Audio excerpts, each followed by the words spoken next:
కొండా సురేఖ ఇప్పుడు తెలంగాణలో మార్మోగుతున్న పేరు.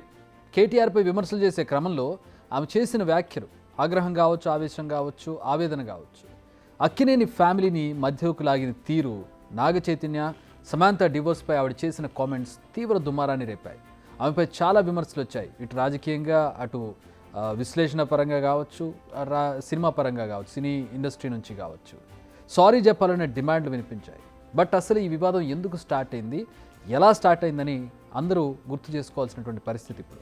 వాళ్ళు ఈ రకంగా మాట్లాడము, కుటుంబాల గురించి, మహిళల గురించి, ఈ రెండు పార్టీలకు అలవాటు అయిపోయింది. కేసీఆర్ మొదలుపెట్టిండు, కేటీఆర్ దాన్ని ముందు తీసుకెళ్లాడు. ఈరోజు రేవంత్ రెడ్డి కావచ్చు, మరొకరు కావచ్చు, ఈ రకమైనటువంటి భాష మాట్లాడము, ప్రజల దృష్టిని మళ్లించడము. మనకు తెలుసు కేసీఆర్ గారు ఆ రోజు ఏ రకంగా ఫోన్ ట్యాపింగ్లో అనేక కుటుంబాలకు సంబంధించినటువంటి అంతర్గత విషయాలు, కుటుంబ వ్యవహారాలు విన్నారని మనం కాదు, ఈరోజు కోర్టులో అఫిడవిట్ ఇచ్చింది. అనేకమైనటువంటి సినిమా యాక్టర్లు, అనేక మంది వ్యాపారస్తులు వాళ్ళ కుటుంబ సభ్యుల యొక్క సంభాషణలు విని వాళ్ళను బ్లాక్మెయిల్ చేసి కోట్ల రూపాయలు వసూలు చేశారని చెప్పి పోలీస్ అధికారులు చెప్పారు. చేసినటువంటి వాళ్ళు అడ్డంగా మాట్లాడినటువంటి వాళ్ళే హీరోలు, అడ్డంగా మాట్లాడేటువంటి వాళ్ళే రాజకీయ నాయకులు, అడ్డంగా అవమానం చేసి మాట్లాడినటువంటి వాళ్ళే నిజమైనటువంటి నాయకులు. వాళ్ళకే మీరు ఫ్రంట్ పేజీలో బ్యానర్ హెడ్డింగ్లో వార్తలు వచ్చిన రోజులు, వాళ్ళకే ఈరోజు ఈలలు కేలలు వేసిన రోజులు. దీన్ని ఎవరు మార్చలేరు. భాష కాంట్రవర్సీ, మొదట బజార్లోకి లాగడం, పరువు తీసేలా ప్రవర్తించడం, రెచ్చగొట్టడం, దాంతో రాజకీయ లబ్ధి పొందడం, ఇదే నడుస్తోంది ఇప్పుడు రాజకీయాలను చూస్తే మనకు అదే అర్థమవుతుంది. కేంద్ర మంత్రి కిషన్ రెడ్డి బీఆర్ఎస్కు చెందినవారు కాదు, కాంగ్రెస్కు చెందినవారు కాదు. ఆయన ఏమన్నారో విన్నాం కదా. అసలు ఇలాంటి పంచాయతీలకు అంకురార్పణ చేసిందే కేసీఆర్. ఇప్పుడు కేటీఆర్ దాన్ని కంటిన్యూ చేస్తున్నారు. కాంగ్రెస్ నేతలు కూడా దాన్ని ఫాలో అవుతున్నారు. ఏది పబ్లిక్, ఏది ప్రైవేట్, ఇలా రెండింటికి తేడా ఏంటి అనేది తెలుసుకుని మాట్లాడితే మంచిదన్నది ఆయన అభిప్రాయం. అయితే అందరూ ఇక్కడ ఒక విషయాన్ని మర్చిపోతున్నారు. ఇదే ఆ దండ, ఇది ఒక జాతీయ పతాకానికి సంబంధించిన కలర్ ఇది. అదేవిధంగా ఈ నూలు అనేది మరి వాళ్ళ వృత్తికి సంబంధించింది, చేనేత కార్మికుల వృత్తికి సంబంధించింది, చాలా పవిత్రమైనది. దీనిలో అంటే ఒక పెళ్ళికి సంబంధించిన విశిష్టత ఇందులో ఏమీ లేదు. ఇది ఈ నూలు అనేది లేకపోతే ఈరోజు మన మానాలు అనేటివి ఉండేటివి కావు. ఈరోజు మనం అందరం బట్ట కట్టుకొని తిరుగుతూ ఉన్నామంటే కేవలం ఈ నూలు వల్ల, చేనేత కార్మికులు నేస్తున్న నేత బట్ట వల్ల అనేది మనం అందరం కూడా గుర్తించాల్సిన అవసరం ఉన్నది. నా బాధ ఏంటంటే ఒక మహిళగా నన్ను చాలా అసహ్యంగా ఈ విధంగా పోస్ట్ పెట్టి సోషల్ మీడియాలో చాలా దురదృష్టకరమైన, చాలా ఇబ్బందికరమైన పోస్ట్ పెట్టి ఈ ఫోటోను పెట్టి వీళ్ళకు షాదీ ముబారక్ ఎవరిచ్చారు అని చెప్పి ఒక అక్రమమైన మాటగా దాన్ని చిత్రీకరించి చాలా అవమానపరచడం నాకు చాలా బాధను కలిగిస్తూ ఉంది. నిన్నటి నుంచి కూడా నేను అన్నం తినలేదు, నిద్రపోలేదు. ఒక మహిళగా ఈరోజు వాళ్ళ ఇంట్లో తల్లులు ఉన్నారు, చెల్లెళ్ళు ఉన్నారు, బిడ్డలు ఉన్నారు. టీఆర్ఎస్ వాళ్ళందరూ కూడా ఈరోజు కొంత గ్యాంగ్ను ఏర్పాటు చేసుకొని ఈరోజు వాళ్ళ అధికారం పోయిన పిచ్చిలో ఏం చేస్తున్నారో అర్థం కాకుండా. కొండా సురేఖ ఓ మంత్రిగా ఉన్నారు. ఆమె ఓ ప్రెస్ మీట్ పెట్టి తన ఆవేదన వెళ్ళగక్కారు, కన్నీరు పెట్టుకున్నారు. ఎందుకు? తనపై జరుగుతున్న దారుణ ట్రోలింగ్ వల్ల ఎవరు చేయించారు ఆ ట్రోలింగ్ను? బీఆర్ఎస్ నేతలే అంటున్నారు కొండా సురేఖ. అది ఆవిడ ఆరోపణ. అయితే దీనిపై బీఆర్ఎస్ ఎలా స్పందించిందో అందరికీ తెలుసు. హరీష్ రావు హుందాగా ఎవరు చేసినా కూడా తప్పే, మహిళలను కించపరుస్తూ ఎవరు కూడా చేయకూడదు అనేది ఆయన.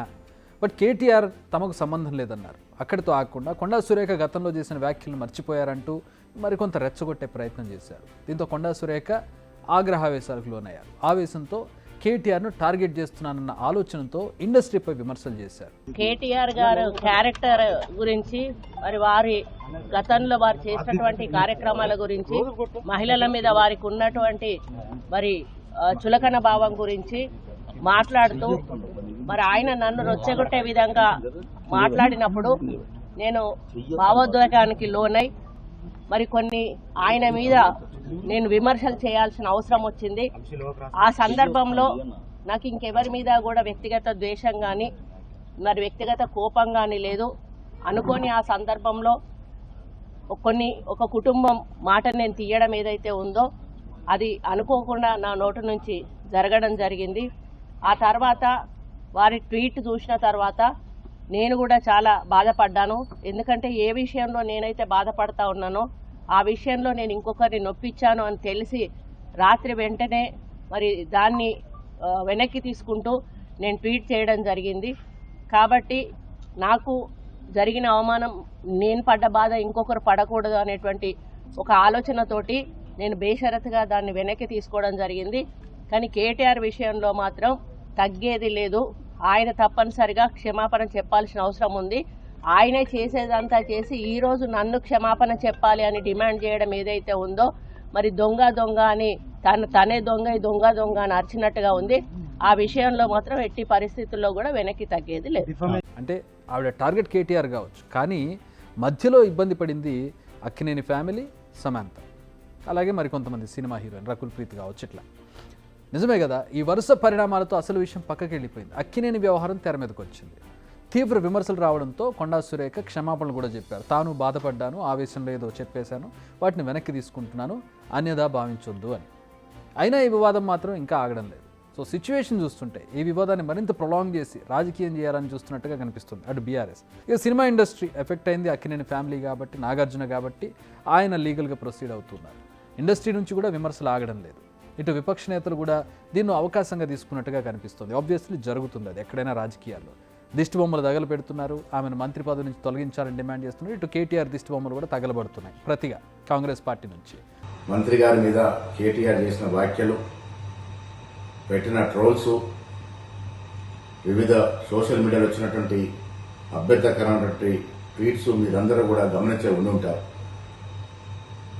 సో ఇవన్నీ జరిగిన పిమ్మట మంత్రి గారు ఆ వ్యాఖ్యల్ని ఉపసంహరించుకున్నారు. కాబట్టి నేను మీ అందరికీ విజ్ఞప్తి చేస్తా ఉన్నాను, ఈ అంశానికి ఇక్కడ ముగింపు పలుకుదాము. ఇంకా దీన్ని దూరం తీసుకెళ్తే ఇరువైపున మహిళలు కూడా నొచ్చుకొని బాధపడే అవకాశం ఉంది. కాబట్టి సినీ ప్రముఖులందరూ కూడా నేను విజ్ఞప్తి చేస్తా ఉన్నాను, ఈ అంశాన్ని ఇక్కడితో ముగింపు పలుకుదాము. భవిష్యత్తులో మా మంత్రులు కానీ, కాంగ్రెస్ నాయకులు కానీ, వివిధ పార్టీల ప్రతిపక్ష నాయకులు కానీ ఎవరి మీద ఎవరు కూడా ఇలాంటి అభ్యంతరకరమైనటువంటి వ్యాఖ్యలు చేయకూడదని విన్నవిస్తా ఉన్నాను. నిజానికి కొండా సురేఖ విషయంలో కాస్త కాంట్రవర్సీ ఉన్నా కూడా ఆమె రాజకీయాల్లో చాలా సీనియర్ నేత అని చెప్పాలి.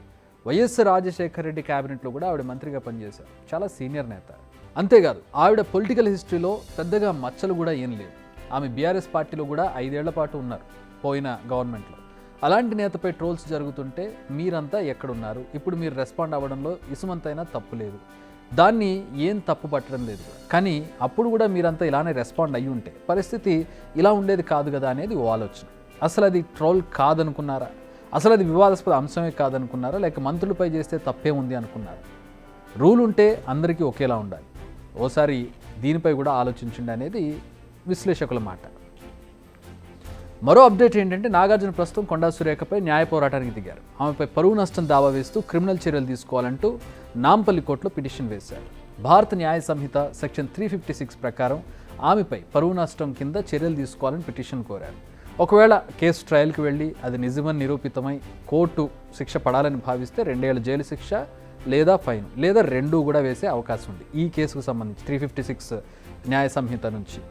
ఇక కొండా సురేఖ వ్యాఖ్యలపై తాము ఎంత ఇబ్బందిగా ఫీల్ అయ్యామో, తమ ప్రస్థానం ఏంటి, తమ బ్యాక్గ్రౌండ్ ఏంటి, తమ కుటుంబం ఏంటి అనే విషయాలను అందులో పొందుపరుస్తూ తమ పరువుకి ఎలా భంగం కలిగిందో పిటిషన్లో ఆయన ఎక్స్ప్లెయిన్ చేశారు.